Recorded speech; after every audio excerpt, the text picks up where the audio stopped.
আসসালামু আলাইকুম প্রিয় শিক্ষার্থী, তোমরা কেমন আছো? আশা করি তোমরা সকলে ভালো আছো। আজকে আমি তোমাদের ষষ্ঠ শ্রেণীর স্বাস্থ্য সুরক্ষার 21 নম্বর সেশনে তোমাদের স্বাগত জানাচ্ছি। এসো, আমি আমার নিজের পরিচয়টা দিয়ে নিই। তোমরা সকলেই জানো আমি Mohammad Naimul Kabir, lecturer, United Public School and College, Jamalpur. চলো দেখে নেওয়া যাক গত সেশনে আমরা কি করেছিলাম। প্রিয় শিক্ষার্থী, তোমরা এখানে দেখতে পাচ্ছ আমাদের আয়োজিত স্বাস্থ্য মেলা থেকে আমরা নিজেরা অনেক জ্ঞান অর্জন করেছি এবং অপরকে সচেতন করার চেষ্টা করেছি, তাই না? তোমাদের হয়তো মনে আছে যে আমরা খুব রিসেন্টলি একটা স্বাস্থ্য মেলার আয়োজন করেছি। সেই স্বাস্থ্য মেলা থেকে আমাদের কি অর্জনটা হয়েছে? আমরা যেটা অর্জন করতে পেরেছি, আমরা জ্ঞান অর্জন করতে পেরেছি এবং সেই জ্ঞান কি করেছি? সকলের মধ্যে আমরা বিতরণ করে দিয়েছি বা ডিস্ট্রিবিউট করে দিয়েছি, তাই না? হ্যাঁ, ঠিক আছে। আমরা যথারীতি যে কাজটা সবসময় করে থাকি সেটা কি? শ্রেণীকক্ষের মূল্যবোধ চর্চা, সেটি আমরা করেছিলাম। আমরা সেই আমাদের স্বাস্থ্য মেলার যেই পর্যালোচনা, সেই পর্যালোচনা করেছিলাম এবং 3টি স্থায়ী দলে আমরা বিভক্ত হয়ে গিয়েছিলাম এবং তোমাদের কিন্তু আমি 3টি স্থায়ী দলে ভাগ করে বিভিন্ন দলকে বিভিন্ন কাজ দিয়েছি, নিশ্চয়ই তোমাদের মনে আছে না? আজকের সেশনে আমরা আর একবার দেখব যে আমরা কে কোন দায়িত্ব পেয়েছি, সঠিকভাবে আমরা কাজ করছি কিনা। সকল দল বছরব্যাপী নিজ নিজ দায়িত্ব বুঝে নিয়েছিলাম, কেবল আমি বললাম এই ব্যাপারটা। এবং স্বাস্থ্য মেলা থেকে কি কি শিখলাম তা আমরা আমাদের বইয়ের নির্দিষ্ট স্থানে, এই যে তোমাদের স্বাস্থ্য সুরক্ষা বই, এই স্বাস্থ্য সুরক্ষা বইয়ের নির্দিষ্ট স্থানে আমরা সেটাকে লিপিবদ্ধ করেছিলাম, নিশ্চয়ই তোমাদের মনে আছে। তো প্রিয় শিক্ষার্থী, চলো আজকে আমরা আমাদের 21 নম্বর সেশনটা শুরু করি। তো যে কাজটা আমরা সবসময় করে থাকি, আজকেও আমরা এইটা করব। এটা আমরা জানি যে আমাদের দলগত কাজ করতে হয়, যেহেতু এখনকার কারিকুলামে কিন্তু দলগত কাজ বা আমাকে জোড়ায় জোড়ায় বা বিভিন্নভাবে আমাদের কাজ করতে হয়, তাই না বাবা? হ্যাঁ, ঠিক আছে। চলো তাহলে এই যে স্বাস্থ্য সুরক্ষা বই, এই স্বাস্থ্য সুরক্ষা বইয়ের আমাদের দলগত বেশ কিছু কাজ আছে, সেটার জন্য কিছু মূল্যবোধ চর্চা আছে বা কিছু নিয়ম আছে, সেগুলো আমাদের মেনে চলতে হয়। চলো আমরা দেখে নিই কি কি কাজ করব। দলগত কাজের ক্ষেত্রে আমরা অবশ্যই কিছু নিয়ম মেনে চলবো। নিয়মগুলো কি তোমরা সকলেই জানো, আমার সাথে আবার বলবে। প্রতিটি কাজে আমরা সক্রিয়ভাবে অংশগ্রহণ করব। দলগত অথবা জোড়ায় কাজ করার সময় আমরা একে অপরকে অবশ্যই সাহায্য করব। কেউ কষ্ট পায় এমন কোনো মন্তব্য আমরা কখনো আমাদের শ্রেণীকক্ষে করব না এবং একে অন্যের কথা মনোযোগ দিয়ে শুনব এবং অপরের ভালো কাজের প্রশংসা করব। তো আজকের আলোচ্য বিষয় যে আমাদের স্বাস্থ্য মেলার পর্যালোচনা। আরও একবার চলো আমরা আমাদের যে স্বাস্থ্য মেলা সেটিকে পর্যালোচনা করি। তো এই জন্য তোমাদের কিছু নির্দেশনা আছে, এই নির্দেশনা তোমাদের মেনে চলতে হবে, কেমন? চলো দেখে নিই। আমরা ইতিপূর্বে আমাদের স্বাস্থ্য মেলার 3টি পৃথক দলের মাধ্যমে স্বাস্থ্য মেলাটাকে আমরা উদযাপন করেছিলাম, তোমাদের নিশ্চয়ই মনে আছে, তাই না? আমাদের যে স্বাস্থ্য মেলাটা ছিল সেটা কিন্তু আমরা একটি দল হয়ে করেছি, মনে করে দেখো তো। না, আমরা একটি দল হয়ে করিনি, 3টি পৃথক পৃথক দলে করেছি, তাই না? হ্যাঁ, ঠিক বলেছ তোমরা। উক্ত দল সমূহের প্রথম দলটির নাম ছিল পদ্মা। তোমরা জানো তোমাদের প্রথম দলটির নাম কি ছিল? পদ্মা। এবং তোমাদের টপিক কি ছিল? পদ্মা গ্রুপের শরীরের যত্ন। দ্বিতীয় দলটি মেঘনা, যার টপিক ছিল হচ্ছে মনের যত্ন। এবং তৃতীয়টি ছিল যমুনা, যার টপিক ছিল নিরাপদ থাকা। এখন থেকে প্রতিটি দল মেলা উদযাপনের নানা রকম অভিজ্ঞতাকে কাজে লাগিয়ে নানা রকম প্রতিফলনমূলক কাজ করবে, কেমন? তো এক্ষেত্রে আমি তোমাদের পূর্বের সেশনের কিছু নির্দিষ্ট দায়িত্ব আমি তোমাদের কিছু অর্পণ করেছিলাম। পূর্বের যে সেশনটা ছিল সেই পূর্বের সেশনে যে দায়িত্বগুলো তোমাদের দিয়েছিলাম, আশা করি তোমরা সেই দায়িত্ব অনুযায়ী কাজ করছো। কি সকলে সঠিকভাবে তোমাদের এই দায়িত্ব পালন করছো তো? হ্যাঁ, অবশ্যই আমি আশা করি তোমরা সঠিকভাবে এই দায়িত্ব পালন করছো। চলো নিজেদের যে দায়িত্বগুলো আছে সেই দায়িত্বগুলো আরও একবার আমরা দেখে নেই, কেমন? পদ্মা গ্রুপের বছরব্যাপী যে অর্পিত দায়িত্ব, পদ্মা গ্রুপের বছরব্যাপী অর্পিত দায়িত্ব হচ্ছে, মূল দায়িত্বটা দেখো তোমরা এখানে, যে পদ্মা গ্রুপের নির্ধারিত কাজ হবে বছরব্যাপী বিদ্যালয়ের প্রত্যেকটি শিক্ষার্থীদের মধ্যে শরীরের যত্ন, খেলাধুলা ও শরীরচর্চার উপরে সচেতনতা বৃদ্ধি করা, কেমন? তারপরে কি, বিভিন্ন স্পোর্টস ক্লাব তৈরি করে নানা রকম খেলাধুলার আয়োজন করা। তোমরা এখানে দেখতে পাচ্ছ ক্রিকেট, ফুটবল, এরকম বিভিন্ন স্পোর্টস ক্লাব তোমরা তৈরি করবে এবং কি করবে, বছরব্যাপী নিজে খেলবে এবং অপরকে খেলতে তোমরা অনুপ্রেরণা দিবে। কেমন? তারপরে কি, ওই কথাটা কেবলই বললাম যে গ্রুপের সকলে নিয়মিত খেলাধুলা করা এবং অপরকে খেলাধুলা করতে উৎসাহিত করা। কেমন? আচ্ছা, তারপরে কি আছে, সঠিক নিয়মে খেলাধুলা শেখা এবং অপরকে খেলাধুলা সঠিক নিয়মে শেখানো। আমরা খেলাধুলা করছি, কিন্তু আমরা যদি সঠিক নিয়মে সেই খেলা না খেলি বা সঠিক নিয়মটা যদি আমাদের না জানা থাকে, তাহলে কিন্তু এই খেলাধুলা ফলপ্রসূ হবে না বা খেলে এটা আমরা আনন্দ পাবো না। এজন্য অবশ্যই আমাদের সঠিক নিয়মে খেলাধুলা শিখতে হবে, এরপরে আমাদের খেলতে হবে। শুধু আমি একা শিখবো না, আমার পারিপার্শ্বিক যারা যারা আছে তাদেরকে আমরা কি করব, এই খেলাগুলো শিখিয়ে দিব। কেমন? এরপরে কি কাজ আছে, ছোট বড় বিভিন্ন স্পোর্টস কম্পিটিশন সেগুলো তোমাদের অর্গানাইজ করতে হবে বা আয়োজন করতে হবে। ঠিক আছে? বছরব্যাপী তোমাদের এইগুলো হচ্ছে দায়িত্ব। পদ্মা গ্রুপ তোমাদের উদ্দেশ্যে বলছি, এইগুলো ছিল তোমাদের বছরব্যাপী দায়িত্ব। ঠিক আছে? আমি যে কথাগুলো বললাম অবশ্যই তোমরা তোমাদের খাতায় এবং মাথায় লিখে নিবে। বুঝতে পারছো? খাতায়ও লিখে নিবে, মাথায়ও লিখে নিবে, এবং এইটা যাতে ভুল না হয়। এই দায়িত্বগুলো তোমাদের উপর আমার দ্বারা তোমার উপর অর্পিত হলো, তোমরা এই দায়িত্বগুলো সঠিকভাবে পালন করবে। এবার আসি মেঘনা গ্রুপের বছরব্যাপী অর্পিত দায়িত্বগুলো কি কি সেগুলো দেখে নেই। মেঘনা গ্রুপের নির্ধারিত কাজ হবে বিভিন্ন ধরনের ইনডোর গেমস, সেই গেমসগুলো খেলা এবং অন্যদেরকে এই সকল ইনডোর গেমস খেলতে উৎসাহিত করা। ইনডোর গেমসের ভিতরে আমি এখানে কি কি দিয়েছি তোমরা দেখতে পাচ্ছ, দাবা আছে এবং লুডো আছে। ঠিক আছে? এই জাতের যে ইনডোর গেমসগুলো আছে সেগুলো তোমরা নিজেরা খেলবে এবং অপরকে খেলতে অনুপ্রাণিত করবে। কেমন? এরপরে মন ভালো থাকে এরকম কাজ করা এবং বিভিন্ন শখের কাজ করা এবং অপরকে এই কাজগুলো করতে উৎসাহিত করা। তোমরা এখানে দেখতে পাচ্ছ যে একজন বই পড়ছে, বই পড়ে হয়তো তার ভালো লাগে, তোমাদেরও এরকম বিভিন্ন কাজে ভালো লাগে, বিভিন্ন শখের কাজ আছে, তাই না? এই শখের কাজগুলো তোমাদের নিজেদের করতে হবে এবং অপরকে করতে উৎসাহিত করতে হবে। শেষ অক্ষর মিলিয়ে গানের যে প্রতিযোগিতা আছে সেই প্রতিযোগিতার আয়োজন করা। কেমন? তার মানে এই যে আমরা গানের কলি খেলি না, যে শেষের অক্ষর মিলিয়ে নতুন আর একটা গান গাওয়া, এরকম যে ধরনের প্রতিযোগিতাগুলো আছে সেই প্রতিযোগিতা আমাদের অর্গানাইজ করতে হবে। আরও একটি দায়িত্ব আছে, সেটা কি, এই যে কোরআন তেলাওয়াত বা কবিতা আবৃত্তি প্রতিযোগিতার আয়োজন করা। এগুলো হচ্ছে তোমাদের মেঘনা গ্রুপের দায়িত্ব।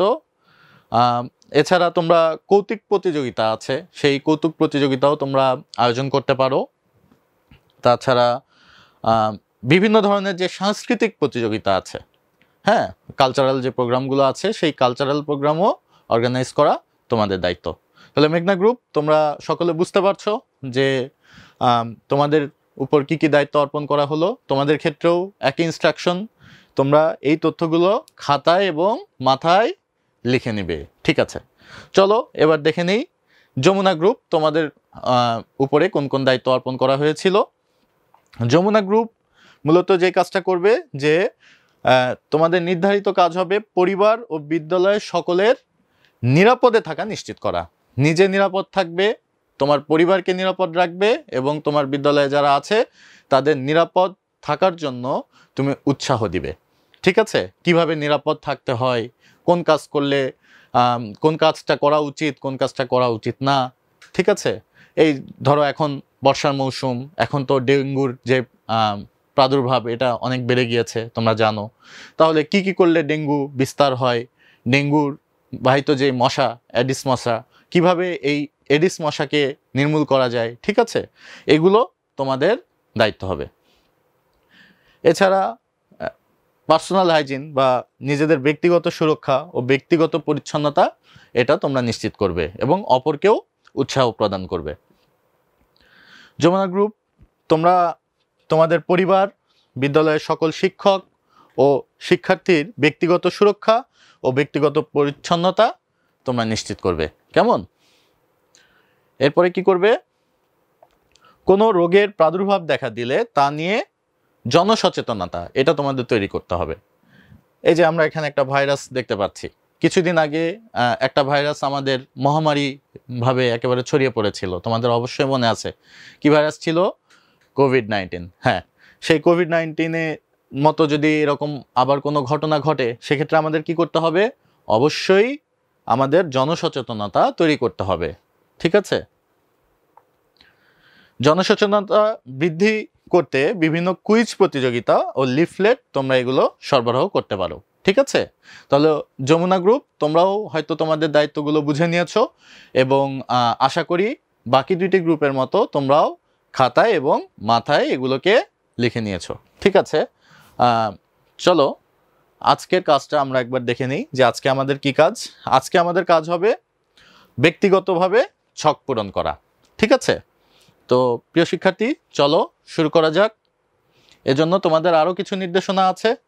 তো এখানে আমরা দেখতে পাচ্ছি প্রিয় শিক্ষার্থী, এই সেশনে তোমাদের সেশন নং 5 এবং 7, 5 থেকে 7 এই যে সেশনে তোমরা যে কাজটা করেছিলে সেই কাজে আমাদের আবার একটু ফিরে যেতে হবে। কেমন? তো যে কাজটি তোমরা 5, 6, 7, 5 থেকে 7 এই 3টি সেশনে করেছিলে, সেই কাজটির নাম ছিল আমার স্বাস্থ্যে আমার দৈনন্দিন কাজের প্রভাব। তো তোমরা তোমাদের বইয়ের দেখতে পাবে, এই যে আমি তোমাদের বই হাতে নিয়েছি, তোমাদের বইয়ের যে 4 নম্বর পৃষ্ঠাতে তোমরা দেখতে পাচ্ছ যে আমার স্বাস্থ্যে আমার দৈনন্দিন কাজের প্রভাব, বইয়ের 4 নম্বর পৃষ্ঠাতে এইখানে যে কাজটা তোমরা করেছিলে এখানে আবার তোমাদের ফিরে যেতে হবে। কেমন? ফিরে যেয়ে কি করবে সেই ইনস্ট্রাকশন আমি তোমাদের দিচ্ছি। উক্ত কাজটিতে তোমাদের দৈনন্দিন জীবনের ব্যক্তিগত চর্চার উপর তোমাকে প্রতিফলনমূলক তালিকা তৈরি করতে হয়েছিল। অবশ্যই মনে আছে, এই যে তোমরা বইয়ের 4 নম্বর পৃষ্ঠাতে যেই তালিকাটা দেখতে পাচ্ছ, এই তালিকাটা তোমাদের কিসের উপর তৈরি হয়েছিল? এখানে লেখা আছে যে তোমাদের দৈনন্দিন জীবনের ব্যক্তিগত চর্চার উপর প্রতিফলনমূলক তালিকা। ঠিক আছে? এই তালিকাটা, হ্যাঁ, সেখানে আবার তোমাদের ফিরে যেতে হবে। এখন তোমাদের সেই তালিকাটাকে পর্যালোচনা করতে হবে। ওই তালিকাটাকে তোমরা পর্যালোচনা করে সেখানে কোনো পরিবর্তন আনতে চাইলে সেটাকে খুঁজে বের করতে হবে। এই যে তালিকাটা তোমরা দেখতে পাচ্ছ, এই তালিকাটাকে তোমাদের পর্যালোচনা করতে হবে, পর্যবেক্ষণ করতে হবে। পর্যবেক্ষণ করে তোমরা এর ভিতরে কোনো পরিবর্তন আনতে চাও কিনা সেটা তোমাদের অনুধাবন করতে হবে। ঠিক আছে? এবং এই পরিবর্তনগুলো ভালো পরিবর্তন অবশ্যই, সেই ভালো পরিবর্তনগুলোকে কি করতে হবে? এটাকে খুঁজে বের করতে হবে এবং তোমাদের বইয়ে আমার স্বাস্থ্যে আমার দৈনন্দিন কাজের প্রভাব ফিরে দেখি এই ছকটিকে পূরণ করতে হবে। ঠিক আছে? তো যে ছকটি পূরণ করতে হবে তোমরা আবার দেখো, পূরণ করতে হবে আমার স্বাস্থ্যে আমার দৈনন্দিন কাজের প্রভাব ফিরে দেখি। ঠিক আছে? ফিরে দেখি, তার মানে পুনরায় এটাকে আবার আমাদের পূরণ করতে হবে। তো এটার একটা নমুনা অপর পাতায় আমি তোমাদের জন্য দিয়ে দিচ্ছি। তোমাদের বইয়ের 34 নম্বর পৃষ্ঠাতে এরকম আরও একটা ছক আছে। আমি বইয়ের 34 নম্বর পৃষ্ঠা খুলছি, তোমরা দেখতে পাচ্ছ। হ্যাঁ, এই যে বইয়ের 34 নম্বর পৃষ্ঠা খুলেছি, দেখো তোমাদের বইয়ের 34 নম্বর পৃষ্ঠাতে এই যে ছকটা আছে তোমরা সকলে বের করো। এইটা তোমাদের কি করতে হবে? পূরণ করতে হবে। ঠিক আছে? তো এই তালিকাটা প্রস্তুত করার জন্য তোমাদের 10 মিনিট সময় দেয়া হলো। কিভাবে তোমরা পূরণ করবে এখানে ইনস্ট্রাকশন দেয়াই আছে। আগেরটার মতোই তোমার দৈনন্দিন কাজ, আমার স্বাস্থ্যের প্রভাব ভালো না খারাপ, ভালো হলে হাসির ইমোজি, আর খারাপ হলে এই মন খারাপের ইমোজি। তারপরে কেন আমি ভালো বা খারাপ মনে করছি সে কারণটা এখানে তোমরা লিখবে। আগের ছকের সাথে উত্তরে কোনো পরিবর্তন এসেছে কি, যদি পরিবর্তন এসে থাকে সেই পরিবর্তনটা তোমরা এখানে লিখবে। মানে ওই যে 4 নম্বর পৃষ্ঠাতে যে ছকটা ছিল সেইখানে ওই ছকের সাথে এই 34 নম্বর পৃষ্ঠার ছকের যে পরিবর্তনগুলো তুমি ফাইন্ড আউট করতে পেরেছো বা খুঁজে পেয়েছো সেগুলো তুমি এখানে লিখে ফেলবে। এজন্য তোমাদের আমি 10 মিনিট সময় দিচ্ছি। তোমাদের সময় শুরু হচ্ছে এখন। তো প্রিয় শিক্ষার্থী, এসো আমাদের এই যে 34 নম্বর পৃষ্ঠাতে আমরা যে কাজটা এইমাত্র করলাম এই ছকটিকে আমরা এবার একটু পর্যালোচনা করে দেখি। তো এই জন্য তোমাদের আমি যথারীতি কিছু প্রশ্ন করব, এই প্রশ্নের উত্তর তোমাদের দিতে হবে। কেমন?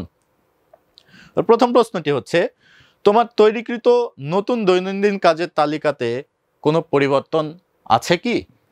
এই যে নতুন যে তালিকাটা তোমরা তৈরি করেছো তোমাদের বইয়ের 34 নম্বর পৃষ্ঠাতে, এটার ভিতরে কোনো পরিবর্তন আছে কি? অবশ্যই কোনো না কোনো পরিবর্তন থাকবে, তাই না? হ্যাঁ, ঠিক আছে। এরপরে যদি ইতিবাচক কোনো পরিবর্তন মানে পজিটিভ, ঠিক আছে, পজিটিভ কোনো পরিবর্তন বা পরিবর্তন সমূহ থেকে থাকে, তবে সেগুলো কি কি? সেগুলো তোমাদের এখন পর্যায়ক্রমে বলতে হবে যে পজিটিভ যেই পরিবর্তনগুলো আছে সেই পরিবর্তনগুলো কি কি, কেমন? এরপরে যদি নেতিবাচক কোনো পরিবর্তন থেকে থাকে, মানে নেগেটিভ কোনো পরিবর্তন বা পরিবর্তন সমূহ থেকে থাকে, সেগুলো কি কি, সেগুলো নিয়েও তোমাদের বলতে হবে, কেমন? তো নতুন অভ্যাস গড়ে তোলবার জন্য তুমি কোন কোন চ্যালেঞ্জের মুখোমুখি হচ্ছ, কোন কোন ক্ষেত্রে কোন কোন চ্যালেঞ্জের মুখোমুখি হচ্ছ এবং কিভাবে সেই সকল চ্যালেঞ্জকে মোকাবেলা করছো সেই সম্পর্কেও তুমি তোমার মতামত এখন প্রকাশ করবে।